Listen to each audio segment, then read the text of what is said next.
Hey, welcome into the show this week, guys. Midwest Mike's back with you for another week. I'm Gary. This is Austin. And we're ready to go, ready to talk Super Bowl. Super Bowl Sunday. Super Bowl Sunday. It was a good game. It was. Really good game. Patriots fell to the Philadelphia Eagles. Final score of 41-33. The Eagles kept Tom Brady off the field. They had time possession, 34 minutes and 4 seconds to the Pats, 25 minutes and 56 seconds.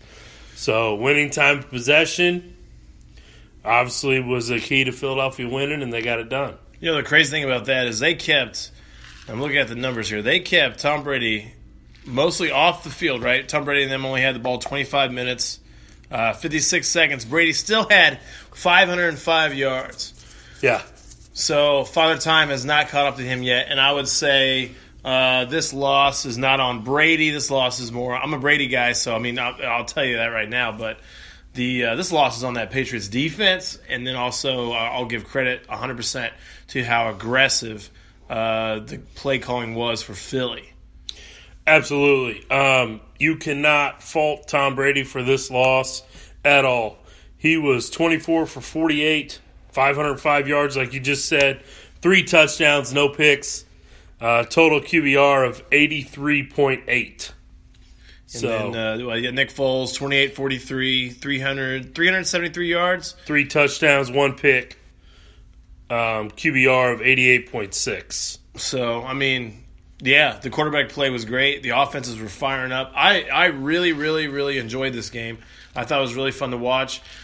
And I'll say this. I felt like, we talk about the time of possession thing. I felt like Philly really controlled this game from pretty much from the jump all the way to the end.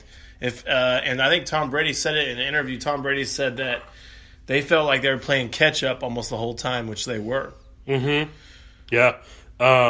I felt the same way. I felt like Philadelphia pretty much had control the whole time. When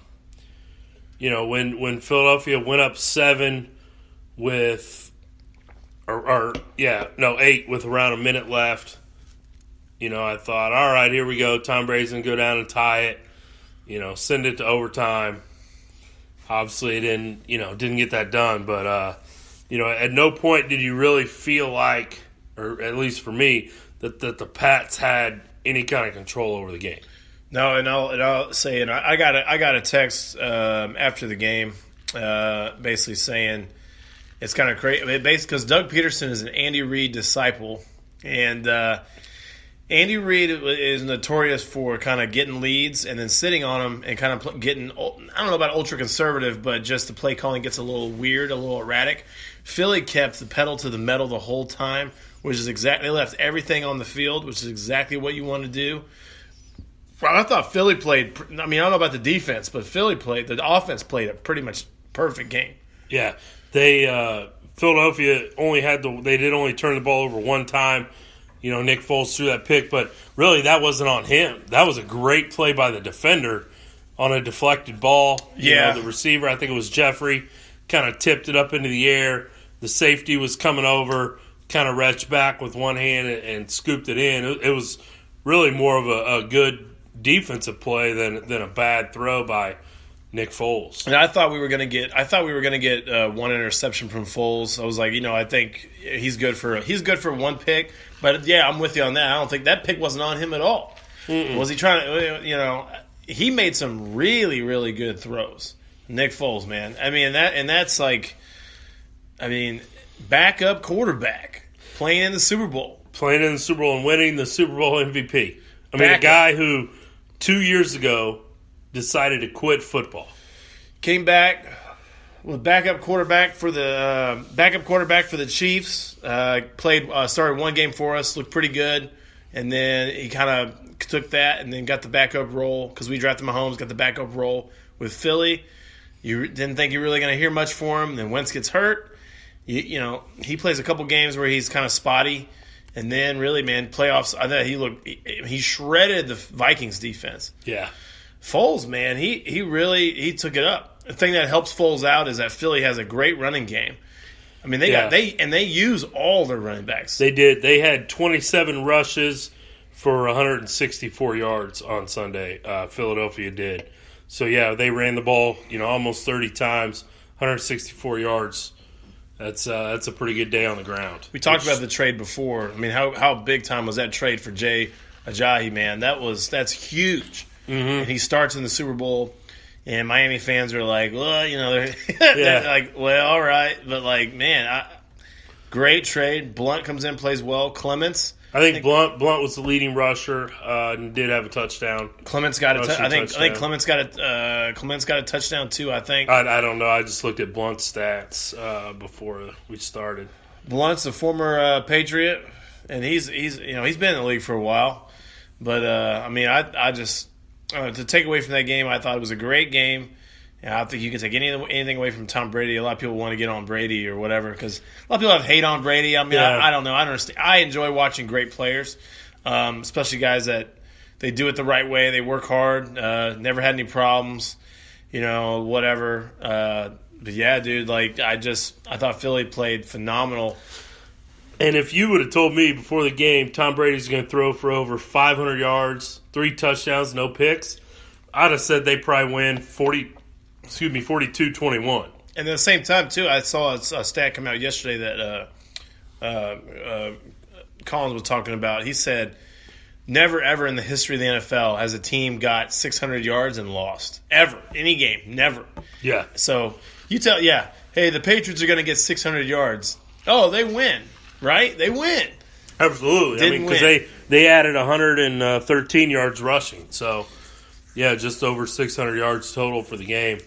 I think they only gave up 1 sack of Brady and then the strip sack. So yeah, both offenses played really well. Patriots finally got Gronk involved in the second half, which was big for them. And then losing Cooks was big for them too because Cooks is a stretch. Cooks stretches the field, and losing that guy was big. But the Patriots are big on next man up and stuff like that. So I mean, it affected them for sure. But I mean. I don't know if that game goes any different because I don't know how many more points you could score or how many more yards you could get with if you had Cooks in there or if you even had like Edelman in there. I mean, you know what I mean? Like it was the defense. Mm-hmm. And I mean, Tom Brady's done it his entire career really without a true number one receiver, other than a Randy Moss. I mean, Randy Moss now a Hall of Famer. Hall of Fame was announced over this weekend. Randy Moss, in my mind, is no doubt. I'll say you're on board with that, right? Yeah, no doubt. First ballot guy, should have went in this year. And, really, if you look back and think about Brady's receivers, that's the only guy you can say that is a first ballot Hall of Fame guy that Brady has thrown to his entire career. I mean, the only other one, as far as wide receivers go, right? Yeah. Because you could say probably Gronk is probably could be a Hall of Famer. I can't say he's a first ballot Hall of Famer yet. Well, first ballot, okay. Yeah, I'll give you that. I think you're right because he's always made guys look really good, and they've always done a good job of picking up guys that just kind of fit in the system, like an Amendola. Amendola's not a Hall of Famer. Yeah. But Amendola fits in that system really well. Edelman's not a Hall of Famer, but Edelman fits in the system really good. I mean, he's had some good receivers, but nothing like a Moss. And the funny thing is, whenever they did make the Super Bowl with Randy Moss, they didn't win. Yeah. Even though Randy Moss caught the go-ahead, but I think it was was it Steel? No, that's that was Arizona. Arizona. No, Arizona. Or no, Arizona lost to Pittsburgh. That's Giants with the Giants. Yeah, Tyree, the helmet catch. Tyree with the crazy helmet catch. And Tyree ain't even in the league. I mean, 2 years later, he's not even in the league anymore. So it's crazy. Well, do the Patriots have what it takes to be back next year? Yeah. I mean, it ain't over for them, but So if you had to pick today, and only one of these teams was going to get back to the Super Bowl next year, which one would you pick? I can only pick one. Yeah, if you're only going to pick one of these teams to get back to the Super Bowl. Who are you picking? So I think so. I'll go there. I'll say the Eagles have a really complete team, but I think the NFC is really tough. And so I'll say Patriots because it's literally in the AFC. It's literally Patriots, Steelers, and then there's a whole bunch of teams that are like good. In the NFC, man, if Dallas bounces back, because Dallas was my pick for Super Bowl this year, but they had a lot of problems. They had Dez had a lot of drama. Dak had his little sophomore slump, but I like Dallas a lot, and Philly. You got like the Rams will probably take another step forward next year. I would think they took a huge step forward this year. Yeah, and some people I saw some Vegas guys early when the playoffs started. Actually, we're going with Rams, and some of the analysts like the Rams a lot, and I do like the Rams because that little system, everything they got going on there with Gurley and Goff and Watkins and all those guys. I mean, it's pretty nice. But if I had to pick one, I'd say Patriots. Yeah, I would say Patriots also, just based on the fact, like you said, the AFC I feel like is a little weaker than the NFC. Also, the Patriots division to me is pretty weak. Because Buffalo, Miami, neither of those teams. Jets. Yeah, and then, obviously the Jets are one of the worst teams in the league.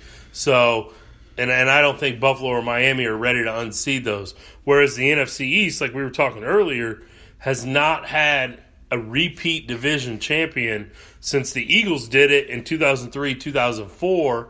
That's when the Eagles went to the Super Bowl and played the Patriots last time. I was going to say, because you think about the teams that have been in the Super Bowl in the last 10 years. Maybe 15 years. You got Giants have been twice.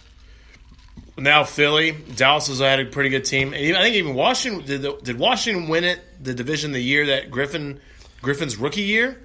Is that right? I'm not sure. So they went 11-5? I think they did win it that year. That was Griffin's rookie year. But they have not had the same division winner back-to-back, any repeats since 2003, 2004, and that was Philly.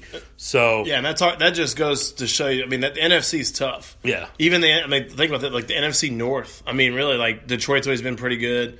Minnesota won it this year. Green Bay's good. Who's the other team in the North? Chicago. I know about Chicago. But Chicago went to a Super Bowl. Chicago, they go. Rex Grossman. That was played Indianapolis. How many years ago that was? Got Peyton Manning's first Super Bowl. But yeah, so dude, the NFC's good. Think about the NFC. Think about the NFC South. All those teams are good. Really good. Saints, Falcons, Carolina, and then Tampa's not a slouch. Tampa's not a slouch. Tampa's on their way up. So yeah, really good stats there. So Nick Foles' future in Philadelphia, I'm going to say that he stays in Philadelphia next year because his cap number and Carson Wentz's cap number combined are less than 18 teams starting quarterbacks. And I didn't know that. We were talking before we started recording for the podcast, and I thought they might trade Foles. But then when you told me that, I'm like, dude, they might as well hang on to him. Because think about this, what do they actually need for their team? They don't need. They don't really need to trade Foles because they don't need anything. They don't need. They don't need draft picks. I think they gave up. I don't know what they gave up for Jay, but their team feels pretty stacked to me. The defense is pretty young. A lot of those guys are good. And then the offense, man, they just gave Alshon Jeffrey an extension, which they should. Yep. They have a really good roster. How the heck did they get Alshon so cheap? They got him so cheap. Because he was coming off a bad year. Got him cheap, and then gave him the extension that they should. They gave him the extension. The nice thing is they gave him the extension before the playoffs. They gave him an extension. I think it was like 4 or 5 weeks before the season was even over. So any potential drama you get from that, gone. Yep. Alshon didn't have to worry about his future at all. So obviously if they get a huge offer for Foles, a trade offer, if I'm Philly, I'm going to listen to offers, but I'm not getting rid of him unless I just get something that you can't pass up. 2 first-round picks, maybe a first and a third. The only team, a first this year and a third next year. What's the only team? The only team that comes to mind that I could see really trying to push for that would be maybe Cleveland, because Cleveland has a ton of picks. But at this point, I'm like, should Cleveland do that? I don't know.